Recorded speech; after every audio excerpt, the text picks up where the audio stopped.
It's easy to over-prepare or under-prepare for a job interview. Here are 4 mistakes to avoid if you want to properly prepare with the least amount of stress. Mistake 1. Trying to prepare answers to all the questions you can imagine. There are no end to questions. Some are common, such as the starter question. Tell us a little about yourself and why you're here today. Another very common question is, where do you see yourself in 5 years? But other questions are not common. If you look on websites with helpful lists of questions, you are likely to find 20, 30, 50, or more questions.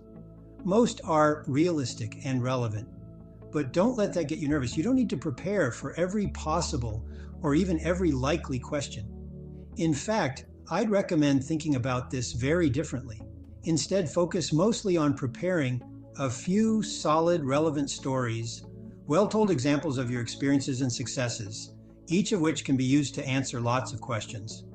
Just make sure there are stories that cover main areas, such as your ability to work collaboratively and your experience solving difficult problems and working with people you find challenging. Then make sure you can answer basic questions that you are sure you'll be asked or will be on the interviewer's mind, such as about gaps on your resume. Mistake 2. Not having questions to ask about the specific company. If you can't describe the company's products or services or describe their customers and come up with a few questions about them or about the company, your apparent lack of interest will be paid back with a lack of job offers and lots of ghosting.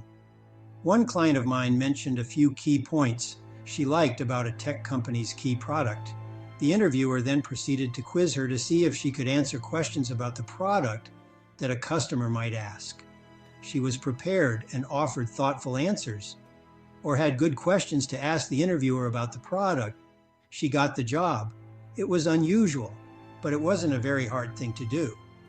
All she had done was read through the company's website and recent posts.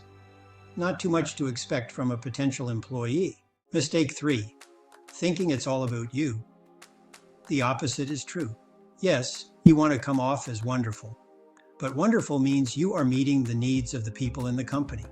That's right, it's all about them. What do they need? How can you benefit them more than the other dozens or more of applicants? This relates back to overcoming mistake number 2, knowing about the company so you can say how you will help solve some of their problems or challenges. You'll talk about what you can offer that meets what they're looking for. And this is backed up by proof using one of the stories you prepared. Mistake 4. Thinking interviews are all about having the right answers.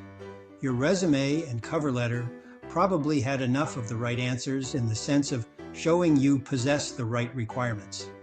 Now is the time to focus on making a strong, positive connection with your interviewers.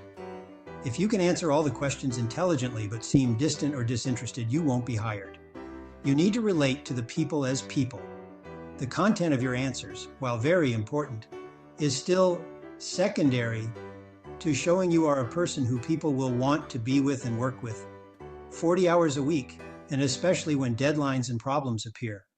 If you tell stories that you find authentic and interesting and demonstrate what you know you do well, and if you are listening to their concerns for the open position, you will naturally be showing off your energy, enthusiasm, and confidence. Those are critical to landing the job you want and deserve. Like, share, and subscribe. Find more information about successful interviews and job search on my Beard Avenue coaching site at beardavenue.com.